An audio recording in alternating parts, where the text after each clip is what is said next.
Hello, and welcome to episode 14 of The Witcher chapter by chapter book review, where I'll go through a summary of what happened in the latest chapter and give my detailed thoughts on it. Today, I'll be discussing chapter 1 from book 3, Blood of Elves. So, we are on a new book at the time of this episode. So, this is the second time that we are starting a new book, and that was a overly complicated way of explaining that. We're starting book 3, okay? That's pretty cool. I have been most excited for this the whole time. And don't get me wrong, I do love the short stories. I love The Last Wish and I love Sword of Destiny. But I am happy to be in a regular book format now. It makes it a little bit easier to discuss. Well, maybe not. I mean, I guess we're going to find out as we dive into this. But I think that it will be.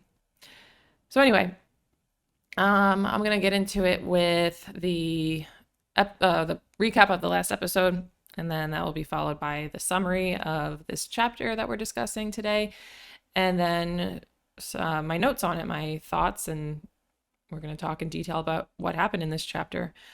So, to recap the last episode, we wrapped up Sword of Destiny with the final short story of the series, Something More, where Geralt and Ciri reunited. About a year after Ciri's home of Cintra was invaded and destroyed, and her grandmother, the Queen, was killed, Geralt found her by chance at the home of a merchant whose life he recently saved, and who returned the favor by bringing an injured Geralt to a magic healer that turned out to be his mother, Vicenna. All right, so here comes the summary of Chapter 1. So, Chapter 1 of Blood of Elves begins with Ciri awoken from a nightmare in which she was being escorted on horseback from Cintra, currently under siege by Nilfgaard. There's a lot of chaos and violence happening throughout the city when the knight escorting her is killed and Ciri falls off the horse.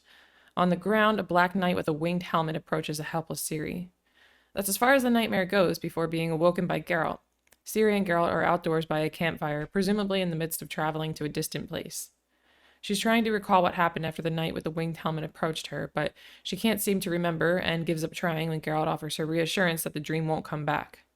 Normally, these types of reassurances don't help ease her doubts when coming from other people, but she believes Geralt when he offers her comfort because he was the one who found her and took her with him and promised they'd never part when she was surrounded by war, death, and despair. She also believes him because they are each other's destiny. We then transition to a forest glade where a large, diverse audience is gathered under a great old oak tree known as Bleoberis. I might go back and forth on those pronunciations throughout this episode. Bear with me, please. This spot is known as the Seat of Friendship and is currently the locale of a musical performance by the world-famous troubadour Dandelion. After the performance concludes, a lengthy discussion about politics, war, and the state of the world erupts among Dandelion's adoring fans, who are made up of different races, including humans, elves, dwarves, halflings, and gnomes, all segregated into their own groups. The discussion begins when one of the audience members asks Dandelion not to leave his ballad about Geralt, Ciri, and Yennefer on a cliffhanger. Although Dandelion dismisses the notion that the story was about anyone in particular, other fans chime in to challenge this, stating that they're sure it's about the aforementioned Witcher, Child Surprise, and Sorceress. But a dwarf by the name of Sheldon Skaggs cuts in the conversation to agree that all mentions of princesses, sorceresses, destiny, and love are lies to make the story prettier. The real matter of Dandelion's ballad, Skaggs argues, are the parts about the war, the massacre of Cintra, and the battles of Marnendal and Sodden, which he knows because he was a soldier in the Battle of Sodden. The tension begins to build quickly after the battles are mentioned. A knight announces that he was at the Battle of Sodden, but denies seeing Sheldon Skaggs present, and the squabble takes off from there. The debate continues with disagreement about who was present at the battles, whether the song was truly about Geralt, Ciri, and Yennefer, whether or not Geralt and Ciri are still alive, whether or not Ciri ever even existed, the necessity of the war against Nilfgaard, and why the war with Nilfgaard started in the first place. As the argument looks like it might start to cool down, everyone notices that Dandelion has run off. Where has he fled to? We next find Dandelion in a brothel. As he's carefully trying to decide between two prostitutes, he's interrupted by the brothel's owner, letting him know he has a visitor. The women leave Dandelion and the newcomer alone to discuss this stranger's purpose for interfering with his plans for the evening. The stranger is a man by the name of Rience, who claims to be a fan and was present at the recent performance. Rience begins to politely question Dandelion about one of the heroes of the troubadour's ballads, Ciri, the Princess of Cintra. But Dandelion doesn't seem to appreciate questions about his art and beats around the bush by answering Ryan's with curt and dismissive responses. And it's a good thing, too. We quickly learn that Ryan's had very bad intentions. After Dandelion point blank refuses to answer his questions about what really happened to Ciri during Nilfgaard's attack on Sintra, Ryan's threatens Dandelion, who then tries to bolt out of the room through a secret door. He's close to escaping when Reince hits him with a magic spell that causes Dandelion to lose control of his motor skills. We cut to Dandelion bound at his wrists and ankles. When he comes to, he feels the rope tied around his wrist pulling him up from his knees, tugging mercilessly and twisting his joints. He sees Ryan standing in front of him along with two large ruffians, one of which is pulling the rope attached to Dandelion's wrist up over a roof beam. The rope keeps tugging at him, causing Dandelion severe pain, until Reince orders the ruffian to stop. Reince tells Dandelion that he's going to make him talk now, but before he removes the magic spell he placed on Dandelion that prevents him from speaking, he orders the rope pulled higher again because he, quote, loves watching people suffer. When he releases the spell that kept Dandelion mute, he asks if the context in his ballad about Ciri's survival in company with the Witcher was true, to which Dandelion tells him he doesn't know and that he invented it. Reince is not satisfied with this answer. He believes that because Dandelion has so frequently been seen with Geralt, he must know more. But Dandelion doubles down, claiming he really doesn't know, and Reince starts to question him about Geralt's whereabouts. This is where Dandelion slips up. He tries to get away with omitting Geralt's location by stating he doesn't know where it is, because he doesn't in fact know where in the world it is, but he does know the name of the place. Reince immediately catches this trick and orders the rope pulled higher and higher. But the torturing is interrupted by one of the thugs who alerts Reince of a woman approaching the door. They quickly put out the lantern, the door opens, and a woman walks in. The thug tackles the woman and starts stabbing her, only to realize it wasn't a woman after all. The figure vanished like a cloud of smoke. Before it completely disperses, another figure enters the room and begins to attack Reince and his helpers with magic spells. The newcomer and Reince begin a fight using magic. The newcomer, who Dandelion eventually realizes is a woman, takes down the two ruffians and tries to do the same to Reince before he disappears through an oval portal that suddenly materializes. Dandelion can hear through muffled screams that the woman's last burning spell made contact with Reince before he got the chance to completely teleport. After Reince's departure, the woman helps untie Dandelion, and he then learns that it was Yennefer. Dandelion and Yennefer settle down for some wine and a meal in a nearby tavern to talk about what happened. Here we learn that Dandelion didn't in fact know whether or not Ciri was alive, and that he does know where Geralt is, but doesn't know how to get there. Yennefer firmly advises Dandelion to strike any parts about Ciri from his ballad. She also tells him to travel to Redania and stay in a Dijkstra and a Philippus care in Visimir's court. Especially because this Dijkstra is waiting for a report from Dandelion regarding what's being said at King Ervil of Verdun's court. Right before the chapter ends, we quickly return to Geralt and Ciri as they're arriving at the old ruined castle of Kaer Morhen. When they first arrive, they emerge through a tunnel and are greeted by another Witcher wintering at the castle who goes by the name of Eskel. Geralt and Eskel are very familiar with one another, but Ciri is initially quite frightened by Eskel's appearance because he has a large scar across his face. They then go inside the keep, where Ciri becomes terrified again by the additional unfamiliar faces and uncertainty of the intentions of the people she meets, who are all staring at her with curiosity. But a firm grip on her shoulders from Geralt instantly soothes her fears, and she feels safe again. The Witcher Vesemir asks who she is, and to that Geralt answers, "She is our destiny." It's exciting stuff. A lot went on in this chapter, and I think that the one thing I wanted to say about that really quick was that in the short stories in the last two books, it's supposed to be an entire story, obviously, it being a short story. So a lot of things tend to happen, but this is just a chapter part of a huge story that goes across multiple books. So that's actually a lot of stuff to happen for one chapter. And we're going to dive into all of that different stuff right now. So I'll start from the beginning with Ciri and Geralt.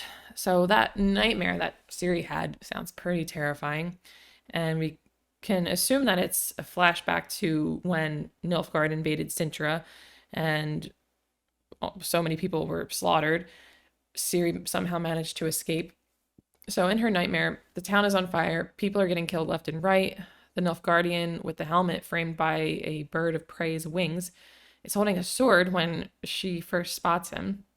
So this would be terrifying for anybody, but especially for a young princess whose life has presumably consisted of luxuries and little hardship.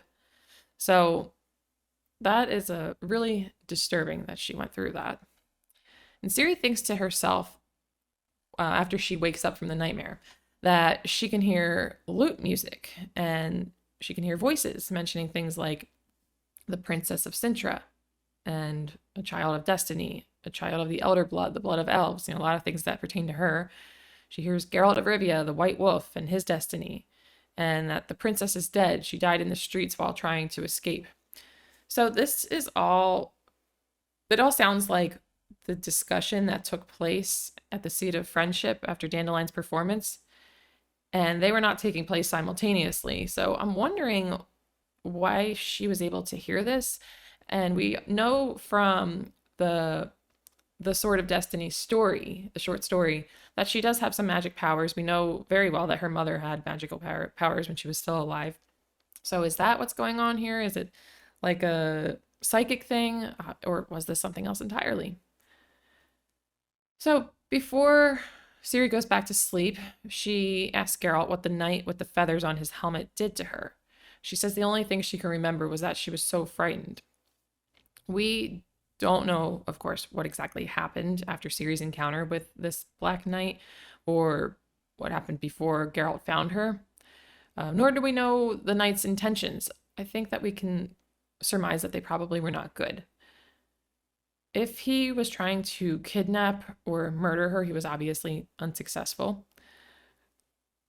I'm intrigued to discover, though, what took place between this encounter with the knight and her ending up with that merchant's family. So this knight was an enemy. He was a Nilfgaardian. Nilfgaardians were the ones that started this whole war.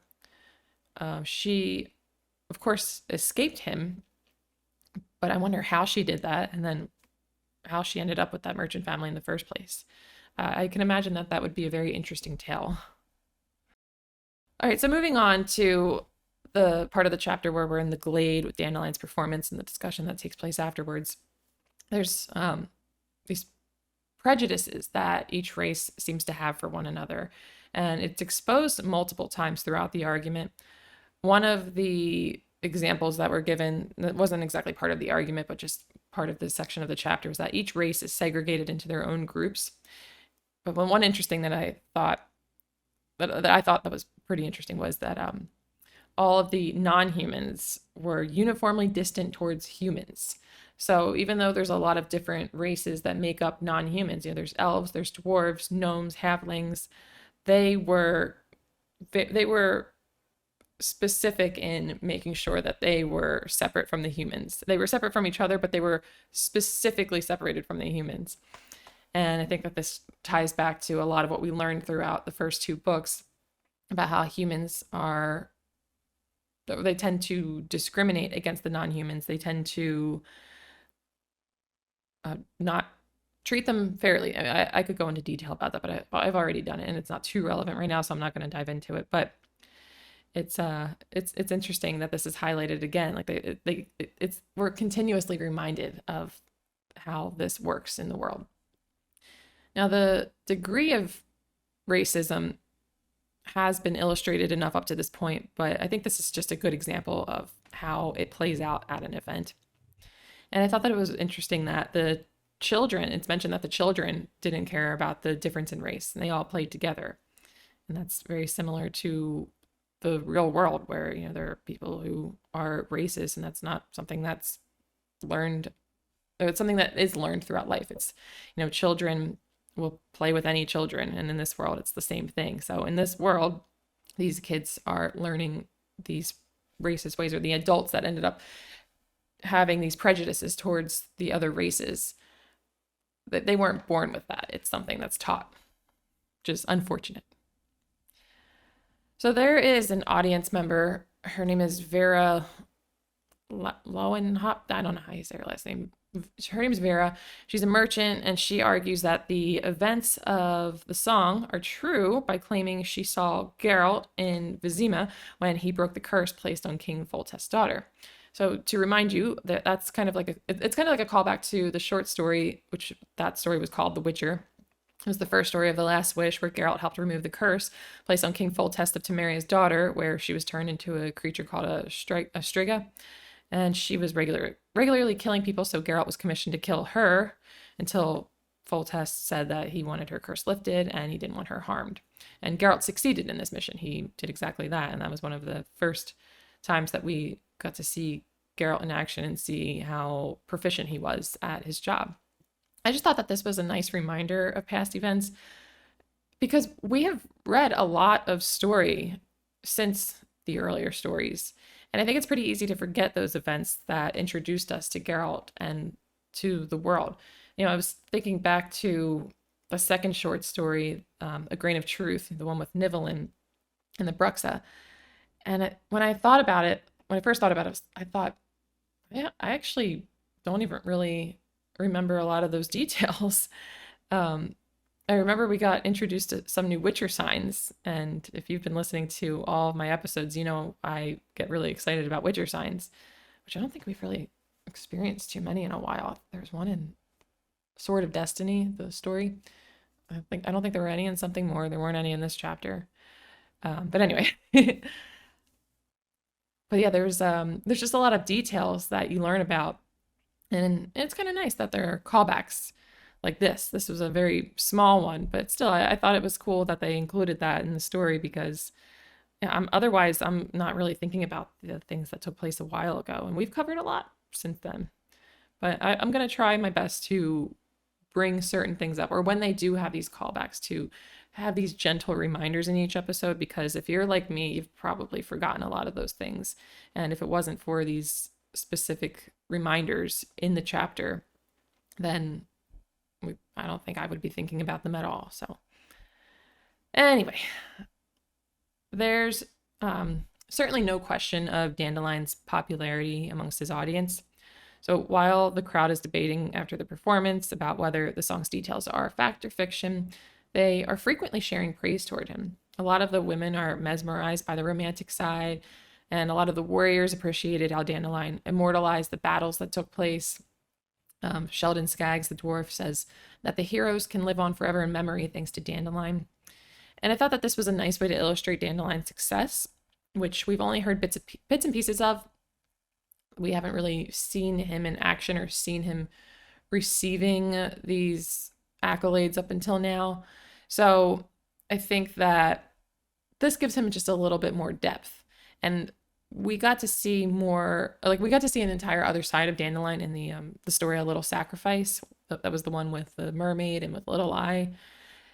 And that was really cool. I think that most readers like to learn more about Dandelion because he's a pretty frequent character, yet we don't really know him past the superficial level of him kind of being like cocky and a womanizer, and he's silly all the time. Like not that I'm saying that's a bad thing, but there are some moments where he probably should be serious and he isn't. So just a little thing that I noticed, but I think that it was pretty cool that we could see him in action and see that he kind of has a reason to be cocky because people really do admire him. He's got a lot of fans and they've got a lot of very nice things to say about him. All right, so moving on, there's another argument that comes up in the Glade, and that is whether or not Nilfgaard will return, and if so, whether or not they'll have the means to beat them a second time, whether Nilfgaard can be defeated a second time.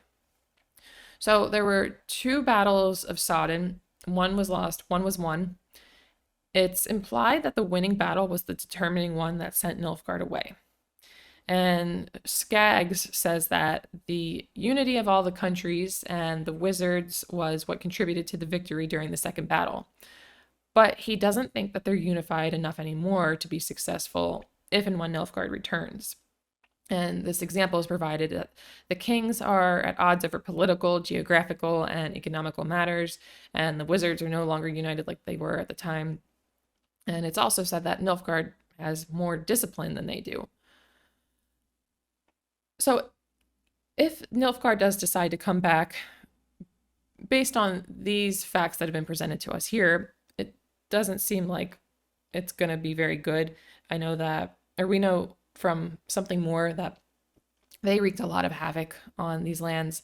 So if they were to come back and do the same thing again, I don't know what else to say really besides it would be bad because we still haven't gotten any answers on why Nilfgaard invaded in the first place. And it doesn't look like the citizens of the attacked countries have either. And that's something that they talk about during this whole discussion at the Seat of Friendship. They don't really know why Nilfgaard came. And that's pretty strange that the war is over and it's won and they still are unsure as to what happened. Just to give you a little bit more context, from one of the details that's mentioned, we get to know what the name of the Emperor of Nilfgaard is, and we get a very brief general opinion on him. So his name is Emperor Emir Var Emreis, and they're describing him as a tyrant and an autocrat, and he enforces obedience with whip, axe, and noose. This could probably just be bias against the leader of the country who they were at war with. I don't know. It's a small detail, but I thought it was worth mentioning because we know such little about Nilfgaard. And I want to collect these ideas out loud in each episode as we learn more. Maybe we can start to come up with theories as to what they're doing.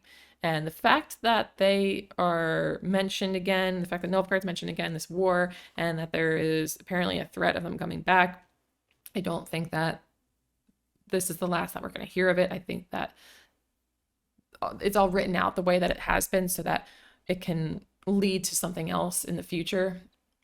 And if that is the case, then it would be kind of fun to come up with theories along the way. All right, so let's move on now and talk about the whole Rience thing. And I'm not sure if I'm pronouncing that right. I think I am. But if it's supposed to be pronounced like Rience, maybe? I don't know. In my head, I remember the first time I read this, I was unsure if it was Rience or something else. Now I actually don't remember what that other pronunciation was. I'm just going to say Rience. So at the beginning, when Dandelion and Rience first meet, Dandelion responds to Rience's questions with, he says, quote, "If I were to give that away, the answer to his question, it would destroy the impact of my work." And at first I wondered, is Dandelion really interested in his poems and ballads being kept secret for the integrity of art, or does he suspect early on that the conversation that Rience, or does he suspect that Rience might have intentions similar to what he actually turned out to have? But then I thought about it. I thought he probably is just motivated by that whole art factor, the whole integrity factor. Dandelion later says that he didn't know anything about what happened to Geralt and whether or not he found Ciri. So I think that I definitely, so with that, we can obviously believe him that he really didn't know the answer to Rience's questions and he was being honest while he was being interrogated. But I was just kind of wondering at first, before Rience became super evil and scary and was torturing him and he was still acting polite, if Dandelion suspected that something was up. Because if he did, then that's pretty intelligent, because he didn't really lead on that he had bad intentions. But at the same time, maybe it was just kind of suspicious that somebody would track him down to this place that he was at, away from where they just saw him at the Seat of Friendship, and then start asking oddly specific questions about his songs. Anyway, another thing that kind of goes back to the first time that I read this, and I thought this was kind of funny. I thought it was funny when I realized how wrong I was. I pictured Dandelion when he was getting tortured with his wrists bound like in front of him, like, in front of his torso. And I was so confused as to why that was so painful, or like why that would rip his arms out of their sockets, or why that would maim him. And then after I read it again, because as you probably know, I read each chapter many times to prepare for the podcast. So I don't know if it was the second or third time. I hope it was the second time. Because I don't know, maybe this is kind of embarrassing. I feel like most people maybe picked up on this right away. but because it was kind of a dumb, embarrassing moment that I had, I thought that I would share it. That's when I realized his wrists were bound behind his back, and then I realized, like, okay, yeah, that would hurt very bad. Like, that would be a really messed up way to torture somebody. I mean, not that there's a nice way to torture somebody, but anyway, I just thought that was funny, and I wanted to share that with you guys. So this Bryant, he's clearly not a good guy, and he's after Ciri for some reason, which is not good. He probably would have killed Dandelion, or at the very least maimed him, had it not been for Yen. And speaking of Yen, she's not done with the story. In the last episode of this podcast, I speculated that maybe she and Geralt were totally done with each other, and his flashback and something more to their meeting at the Beltane Festival could have been just a way to wrap up their story and, you know, just dismiss her from the Witcher series altogether. You know, maybe she was just like this one-time love that he had, and we're going to move on, and she's not going to be included. But alas, she is still included. After Yennefer saves Dandelion, he tells her that he thinks Rience was from Nilfgaard. And he says it's because of the wording he used. He said something along the lines of the battle for Sintra, and he couldn't get the exact wording right. But the reason that indicates that he would be Nilfgaardian is because everybody else who wouldn't be from Nilfgaard referred to it as the slaughter or massacre of Sintra. So if you're going to use that kind of wording, then the chances are pretty good that you are from Nilfgaard. And he also carried a Nilfgaardian knife. And Yennefer dismissed that, saying, like, a lot of people carry these, like, that doesn't really indicate anything. But then he points out, you know, the wording. So that's two factors right there that point to him being from Nilfgaard. If Dandelion is correct about that, that would be very odd. So this country that just waged war with these northern kingdoms, including Ciri's home of Sintra, has a mage that's interested in her whereabouts. And Yennefer tells Dandelion that Rience isn't a very good sorcerer, and that in order for the portal he escaped through to have appeared the way that it did, someone must have helped him. So the Nilfgaardian knight from Ciri's Nightmare, and then now a Nilfgaardian mage who's assisted by a much more powerful sorcerer, these two people seem to be after her. It's like, what could this country possibly want with a little girl? I know she's a princess, and she's got magical abilities, so could it be one of those two things? We obviously don't know yet, but it's very odd, and it's pretty scary. We like Ciri. We don't want anything bad happening to her. So Yennefer knew to rescue Dandelion because she was secretly part of his audience under the oak tree Bleoberis. Yennefer addresses some of the less than flattering things that Dandelion sang about her in his song. So one of the things he says was, in the violet eyes sleep lightning bolts. And he says, her heart hard as if of diamond made, and as a diamond so unfeeling, sharper than obsidian. So she's concerned about the harsh words because she thought he might have gotten those notions from Geralt. And with that, we can tell here that although Geralt and Yennefer are not in a good place right now, Yennefer still cares enough about Geralt to feel concerned over what he says about her. And this is interesting because we usually only get a point of view on lingering feelings from Geralt, like his lingering feelings to Yennefer. And it's kind of cool to see these subtle hints of lingering feelings coming from Yennefer for a change. And also just to learn that she still has them. And I kind of think that's nice because I want them to get back together. I think that might be like the general consensus of the reader, like all the readers, when they're at this point in the story, you want Geralt and Yennefer to end up together, especially because we know now that they're not done with each other. We'll have to see. So had Yennefer not come to the rescue, would Dandelion have succumbed to the torture and admitted the name of Geralt's location? Probably. And I'm not saying anything bad against Dandelion. I'm not trying to slander him when I say that, you know, oh, he would have ratted him out. But I think most people would have. I think that's why people torture people. It's to get information, and they do it because it tends to work. And I mean, I honestly probably would have done the same thing.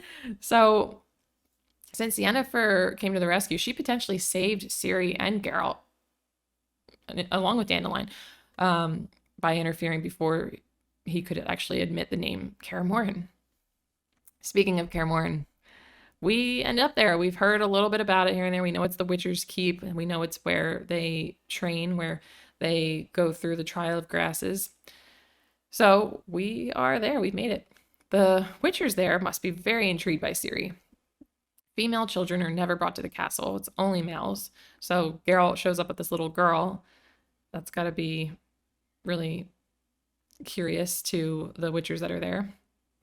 And this is our first time meeting any other Witchers. We've only ever known Geralt, and that's pretty cool. It's pretty exciting. I kind of want to know how similar they are. I want to know what differences there are. Do they have different abilities? Are there things that Geralt can do that they can't do, and vice versa? Is Geralt way more proficient at being a Witcher than the average Witcher is? Which I think that I've always kind of assumed that throughout each short story, because he can do more than a regular human, of course, but I've always believed that he was better than the average Witcher because he went through those additional mutations. That's why he's got the white hair, but I think that maybe made him more exceptional.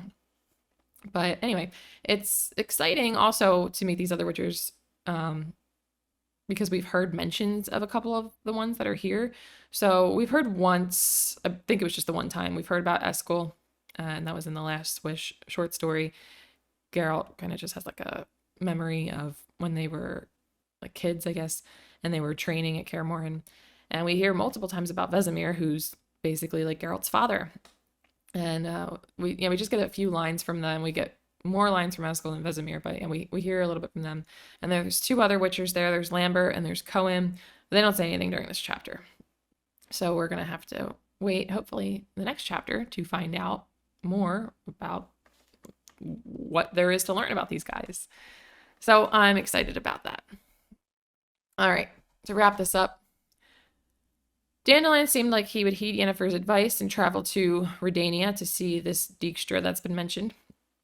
So I think when we come across Dandelion again, he will probably be in Redania. We might learn who Dijkstra is. We don't know what Yennefer is going to do, but she most likely isn't going to Kaer Morhen to warn Geralt, which he probably should be warned like Geralt says.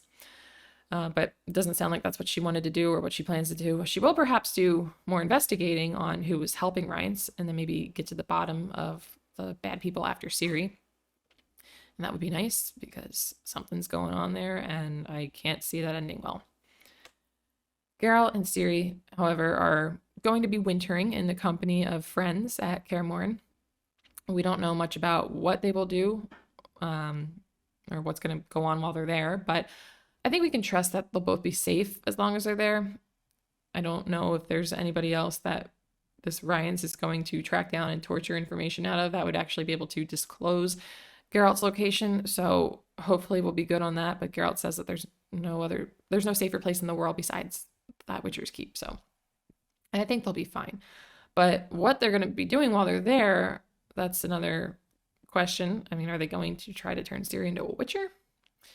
It's said that it's not done anymore, but we don't really know why. And I'm wondering if the reason why they don't do that anymore is because now, or I wonder if it's because they never really had children that they brought to the keep anymore. There was not really a lot of the Child of Destiny, the Child Surprises to bring. Now that I say it out loud, it doesn't really sound that accurate, but if that is the case, they now have a Child Surprise who was basically Geralt's Child Surprise times 2. And I wonder if that will change things. However, I don't really want Ciri to be subjected to the Trial of Grasses with that whole 30% survival rate. I don't want that. So if that's what they're going to do, then she probably would not be safer there than she would be elsewhere. I don't know. We're going to find out. So just to let you know, in case you didn't, these episodes are available on YouTube with video and Spotify and Apple Podcasts with just the audio. So thank you so much for joining, and I'll catch you all in the next episode, and goodbye.